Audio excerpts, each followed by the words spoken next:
Hey everybody, Fu here with part 26. I'm going to show you how to do the electronics for the back plate. The good news for everybody out there, I have created the number panels for all of Delta and all of Omega Squad. I've got it shrunk down to the right size. On clonetroopers.net, I'm going to go ahead and post this as a paint image. It's a JPEG, but if you open it up in paint and then print it on acetate with a good quality color printer, you will have the right size for this. Once you get your laminate, I've got extra on there so you can cut down to the edge, get a piece of clear plastic on the front, tape it on there, tape a piece of white tissue paper to the back. That's your number plate. You're going to need to build a light box if you don't have one yet.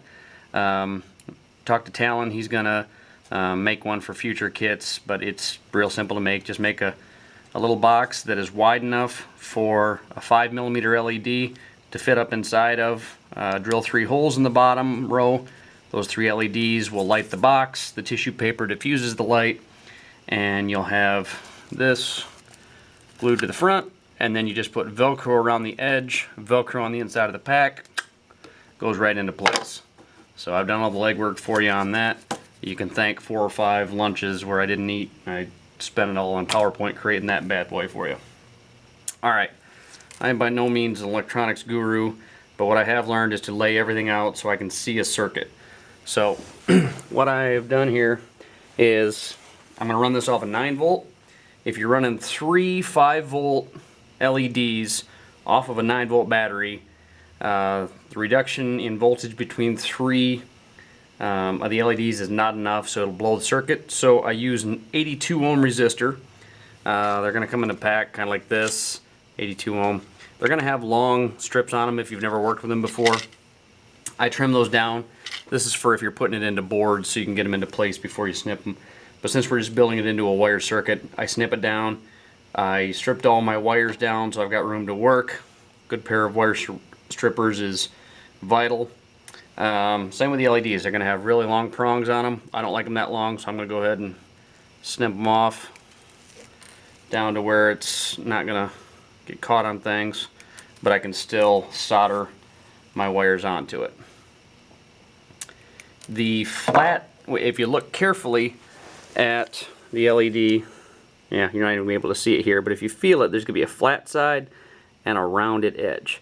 The flat edge is the negative side. I'm sure there's a better name for that, but that's how I would do it. I spread them out a little bit.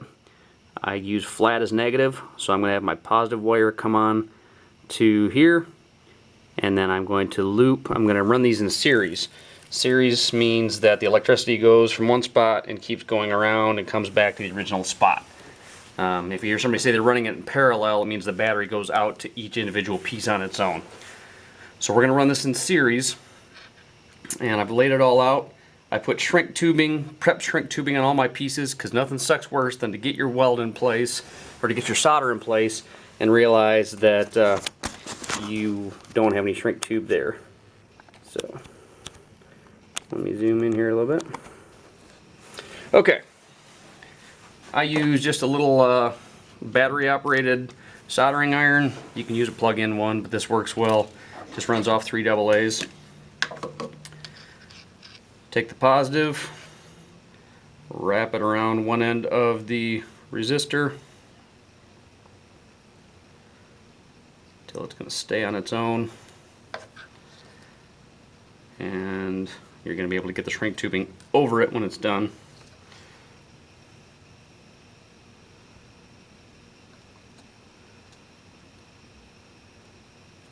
When you got that all set, warm up your soldering gun, soldering iron, whatever you're using. I put the solder onto the iron as opposed to trying to hold it in place. Once I've got a good bead, I bring it down onto the piece and then hold it in place over the whole thing until your fingers are burning. And then you know that the heat has traveled through and has connected your pieces. Alright, follow your circuit around. From the resistor, we're going to go into a wire that's going to lead us to the first LED. Again, you're just twisting the wire around all these as you go around and make the full circuit. Doesn't have to be pretty, just has to work.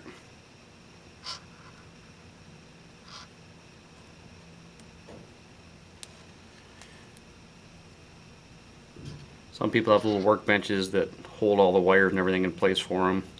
I don't have that, so you'll see me fumble a bit with wires as they work and don't work.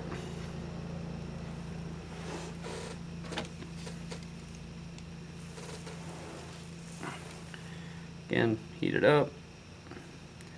Hold the solder. I use solder that has the flux built right into it. So I've got a good bead melted on there. Hold it down on top of both, and you'll actually see the solder when it gets hot enough. It'll soak into both pieces. Give it a quick cool down. There we go. Got that connection, and you can move your shrink tubing into place. Sometimes you want to wait until it cools down to mess with the shrink tubing, because it might be hot enough that it closes down before you can get it there. I like to cover up the whole resistor, so I probably could have used just one piece for that, but okay, we'll see if I can get one to cover it. Yeah, it's actually too much of a stretch, so I'm just going to go halfway with both. And then you can use just a hair dryer to heat it up. I'll shrink wrap it all when we're done. I want to finish up the circuit here. So remember, the flat side of the LED, I think the diode side is what they call it, is the negative, so I'm going to wrap this onto the positive, making sure I've got shrink wrap there that I can put on afterwards. This is where you want to be careful that your wire's not touching the other connection. Alright, get it in place. Heat up your iron.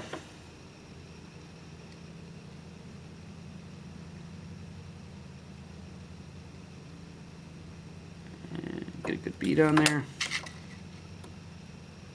Hold it in place till you see it start to suck across the wires. Move it around a little bit. Make sure it's covered front and back. Good there. Go ahead and move your shrink tubing up. Cover up that connection. And then move on. This wire is going to go from the diode, or the negative side of this, into the positive side of the next one. So we're just daisy chaining the electrical current.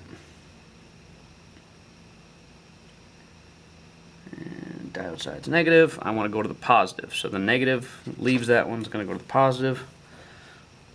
I say this to myself out loud when I'm doing it. I'm not just doing it for the video, because I'd rather sound like an idiot and have it right than not say anything and have a screwed up loop. I'm waiting on a couple of modifications for the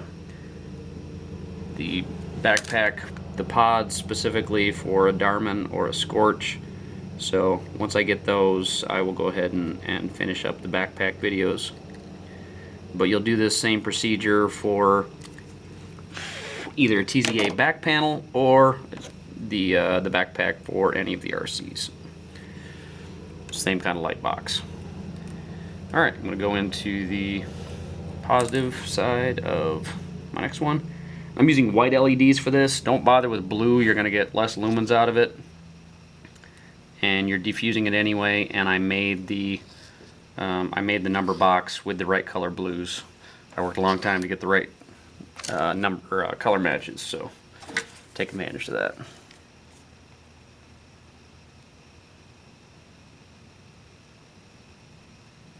You can buy shrink tubing and this solder and all these things at, you know, Radio Shack or an electronics store. Pretty common things. You don't need anything big. Like, I think this cost me $5 or $10 at Harbor Freight. By the way, if you've never been to a Harbor Freight and you're not looking to like make a business out of your tools, just something to, you know, get you by, great place. Cheap tools. Cheap as in price. I haven't had any break on me yet. It's just not name brand stuff. Alright, off the diode side.